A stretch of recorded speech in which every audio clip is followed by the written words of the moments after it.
जातीय संघर्ष में तब्दील मुंगेर लोकसभा चुनाव में बाहुबली अनंत सिंह की इनडायरेक्ट एंट्री से चुनाव में ट्विस्ट आ गया है। माना जा रहा है कि एक खास टाइमिंग में अनंत सिंह का जेल से बाहर आना लालू प्रसाद यादव के MY यानी मुस्लिम यादव समीकरण की तोड़ के मकसद से लिया गया एक बड़ा कदम है। JDU के भीतर खाने की माने तो स्वर्ण बनाम पिछड़ों की लड़ाई बनने के हालात देख JDU के रणनीतिकारों के होश उड़ा दिए हैं।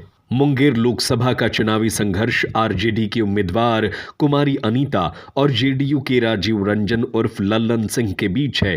शुरुआत में तो JDU उम्मीदवार लल्लन सिंह काफी राहत महसूस कर रहे थे, पर जैसे जैसे बाहुबली अशोक महतो ने अपनी जेल की जिंदगी को भूमिहार के अन्याय के विरोध का कारण बताया, वैसे वैसे पिछड़ों की गोलबंदी आकार लेने लगी। धीरे धीरे तो माहौल ऐसा बन गया कि 2024 का लोकसभा चुनाव भले राजीव रंजन उर्फ लल्लन सिंह लड़ रहे हैं, पर लिटमस टेस्ट मुख्यमंत्री नीतीश कुमार और BJP के प्रदेश अध्यक्ष सम्राट चौधरी का होना है। मुंगेर गोलबंदी की बात करें तो RJD के MY समीकरण के साथ कुर्मी और धानुक की गोलबंदी के सूत्रधार बने बाहुबली अशोक महतो ने NDA के समीकरण को बिगाड़ दिया है। NDA के पक्ष में स्वर्ण पासवान के साथ कुर्मी, कुशवाहा और धानुक का पक्ष मजबूती दे रहा था, पर अशोक महतो ने अपने बलिदानी चेहरे को आगे कर एक हद तक पिछड़ों की गोलबंदी करने में कामयाब हुए।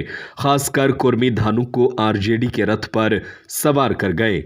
दरअसल JDU के रणनीतिकार कुर्मी और धानुक के वोट को RJD की तरफ शिफ्ट होते देख इसकी भरपाई यादव मत में सिंधमारी कर करना चाह रहे हैं। अनंत सिंह की स्थिति ये है कि मोकामा के धरातल पर कुर्मी और यादव दो पलड़े पर रहते हैं।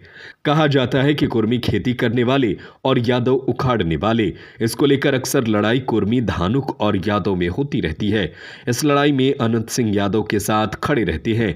याद कीजिए, मोकामा विधानसभा का उपचुनाव, तब RJD से अनंत सिंह की पत्नी नीलम देवी खड़ी थी और BJP से सोनम देवी। इस उपचुनाव में कुर्मी धानुक का वोट एक तरफा अनंत सिंह की तरफ नहीं पड़ा, जबकि उस वक्त महागठबंधन की सरकार में बतौर CM नीतीश कुमार ने भी नीलम देवी के पक्ष में मतदान करने को कहा, परंतु कई जगहों पर कुर्मी और धानुक ने BJP को वोट किया, क्योंकि यादव अनंत सिंह की पत्नी नीलम देवी को वोट दे रहे थे। यानी यादव के विरुद्ध कुर्मी और धानुक के विरुद्ध यादव वोट करते दिखे। इसी समीकरण के तहत JDU यादव के वोट में सिंधमारी वाया अनंत सिंह करना चाहती है।